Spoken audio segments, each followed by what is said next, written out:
আমাকে মেরে দেখেন আমার নাকের কি অবস্থা করছে। আমার নাকের ভেতরে কিন্তু আপনার ক্ল্যাম্প লাগানো, হ্যাঁ, দুই নাকে ক্ল্যাম্প লাগানো। তো আওয়ামী ফেসিস্টদের যদি এইভাবে শেল্টার দেওয়া হয় তাহলে আসলে আমরা কোথায় গেলাম।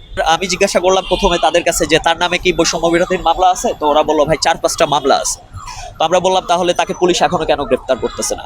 তো আসলে পুলিশ কেন গ্রেপ্তার করতেছে না এই বিষয়টা আসলে আমরা সবাই আসলে জানি। তা আমাদেরকে 1 লক্ষ টাকা অফার করছে যে ভাই আপনাদেরকে আমরা ইনস্ট্যান্ট 1 লক্ষ টাকা দিচ্ছি, আপনারা পুলিশ প্রশাসন মুভ করেন না।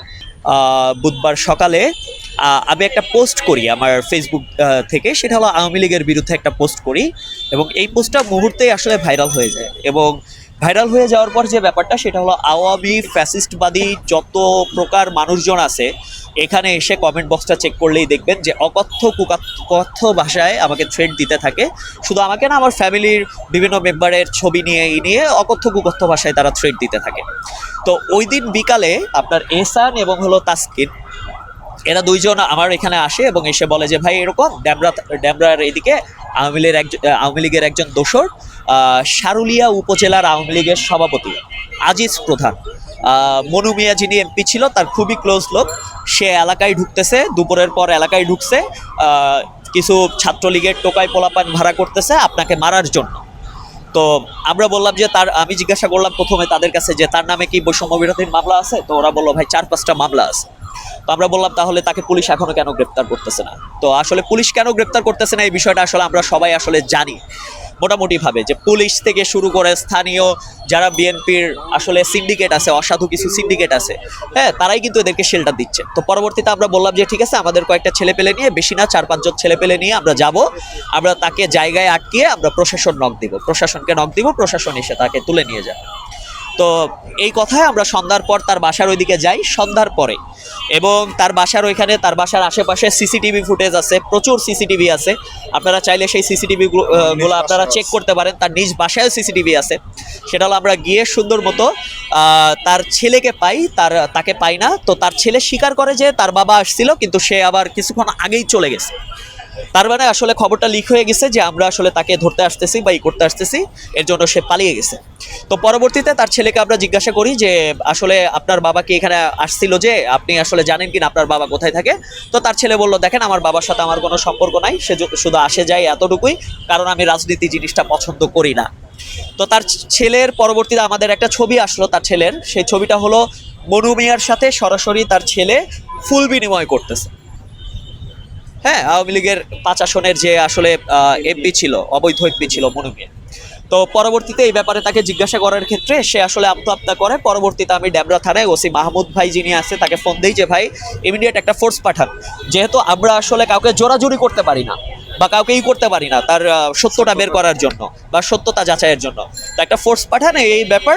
তো উনি বললেন আমি ইমিডিয়েট ফোর্স পাঠাচ্ছি। তো উনি ফোর্স পাঠানোর মধ্যেই যে ব্যাপারটা সেটা হলো এই যে আজিজ প্রধানের ছেলে শ্যামল প্রধান, উনি বললেন যে ভাই আপনারা একটু নিচে নামেন, আপনাদের সাথে একটু কথা আছে। বাসা বাড়িতে আমরা না থাকি, কারণ এখানে মা বোনেরা আছে, তাদের সাথে কথা না বলে আমরা নিচে কথা বলি। তো নিচে নামলাম, নিচে নামলে এক পর্যায়ে উনি আমাদের সাথে কথা বলতে বলতে আমাদেরকে 1 লক্ষ টাকা অফার করছে যে ভাই আপনাদেরকে আমরা ইনস্ট্যান্ট 1 লক্ষ টাকা দিচ্ছি, আপনারা পুলিশ প্রশাসন মুভ করেন না। তো আমরা আমাদের কথায় অটল, সেটা হলো আমরা টাকা দিয়ে আসলে জুলাই বিক্রি করতে আসি নাই, সিম্পল কথা। হ্যাঁ, যে আমাদের কথা হচ্ছে যে প্রশাসন আসবে, পুলিশ আসবে, যদি আপনার নামে কোনো মামলা না থাকে বা না থাকে তাহলে তো আপনি বাইচে গেছেন, সমস্যা নেই। কিন্তু যদি আপনি কোনো কিছু লুকান বা করে, সেটা প্রশাসন পরবর্তীতে দেখবে, এটা আমরা সাফ জানাই দিই। তো এর মধ্যে আমাদের কাছে ফোন আসে, সেটা হলো অলরেডি ড্যাবরা থানা থেকে প্রশাসন চলে আসছিল, এসআই মাহফুজ ভাই ওনার নেতৃত্বে রানীমহল ব্রিজের ওইখানে অপেক্ষা করতেছিল। তো আমি এহসান এবং তাসকিন একটা বাইকে করে তাদেরকে আগায় নিয়ে আসতে যাই। এর মধ্যে 2টা ছেলেকে রেখে যায়, আমাদের 2টা ছেলেকে রেখে যায় যে ওই শ্যামল প্রধানকে চোখে চোখে রাখার জন্য। এর মধ্যে আমরা আসতে না আসতেই জানতে পারি কি যে ব্যাপারটা সেটা হলো আমাদের ওই 2টা ছেলেকে আহত অবস্থায় আমরা উদ্ধার করি এবং ওই 2টা ছেলেকে 20-25 জনের একটা মব সৃষ্টিকারী টিম, যার নেতৃত্ব দিচ্ছিল হলো রফিকুল। এই রফিকুল হলো আপনার ড্যামরা থানার 67 নং ওয়ার্ডের সহ সাধারণ সম্পাদক ছাত্র দলের। তো এই রফিকুল 20-25 জনের একটা টিম এনে ওদেরকে মারধর করে শ্যামলকে ছুটিয়ে নিয়ে যায়। তো এই বিষয়টা জানতে পেরে এহসান সাথে সাথে ড্যামরা থানার যিনি ছাত্র দলের সভাপতি মাসুদ রানা তাকে ফোন করে যে ভাই এই ব্যাপার, তো আওয়ামী ফেসিস্টদের যদি এইভাবে শেল্টার দেওয়া হয় তাহলে আসলে আমরা কোথায় গেলাম। তো পরবর্তীতে উনি বললো ঠিক আছে, তাহলে তুমি আমার অফিসে আসো। আবার অফিসে ওনাকে রেখে দিছে, অফিসে এসে আমাদের সাথে কথাবার্তা বলে তারপর তাকে নিয়ে যাও, প্রশাসনে তুলে দিব আমরা। তো পরবর্তীতে আমরা সে 5-6 জন মিলে গেলাম অফিসে। অফিসে গিয়ে আমরা জাস্ট দাঁড়াইতেও পারি নাই, আমাদের উপর অতর্কিতভাবে হামলা শুরু হইলো, হিট করা শুরু করলো। এবং ওই শ্যামল এইভাবে বলতেছে যে এই আমার এই ভাইয়েরা থাকতে তোরা আমার থানায় লয়ে যাবি, ঠিক আছে, এইভাবে সে বলতেছে। ইভেন তারপর কি হয়েছে, একটা পর্যায়ে আমাকে মেরে, দেখেন আমার নাকের কি অবস্থা করছে, আমার নাকের ভেতরে কিন্তু আপনার ক্ল্যাম্প লাগানো, হ্যাঁ 2 নাকে ক্ল্যাম্প লাগানো। এবং যে ব্যাপারটা সেটা হলো, এদিকে দেখেন, এদিকের অবস্থা খারাপ, চোখের নিচে, ঠিক আছে। তো পরবর্তীতে যে বিষয়টা হয়েছে সেটা হলো ওকে আটকিয়ে রাখছিল। পরবর্তীতে ডেবরা থানার ওসি এসে ওকে উদ্ধার করে। ওকে আটকিয়ে মানে যেটা বলার বাহিরে বা ধারণার বাহিরে, যে বিভিন্ন ধরনের নির্যাতন করে। শুধু তাই না, দেখবেন একটা ভিডিও ভাইরাল হয়েছে ছাত্রলীগের পেজ থেকে, সেই ভিডিওটা আবার শেয়ার করতেছে কারা, ছাত্র দলের লোকেরা। এই ছেলেরা দিনরাত খাটতেছে ওই এলাকাগুলোতে চাঁদাবাজ এগুলা ধরিয়ে দেওয়ার জন্য, অথচ এই ছেলেদেরকে ধরে এইভাবে নির্মমভাবে পিটায় কইরা এদেরকে চাঁদাবাজ ট্যাগ করতেছে, এদের মান সম্মান হানি করতেছে, যে জিনিসগুলো আসলে মোটেই কাম্য নয়।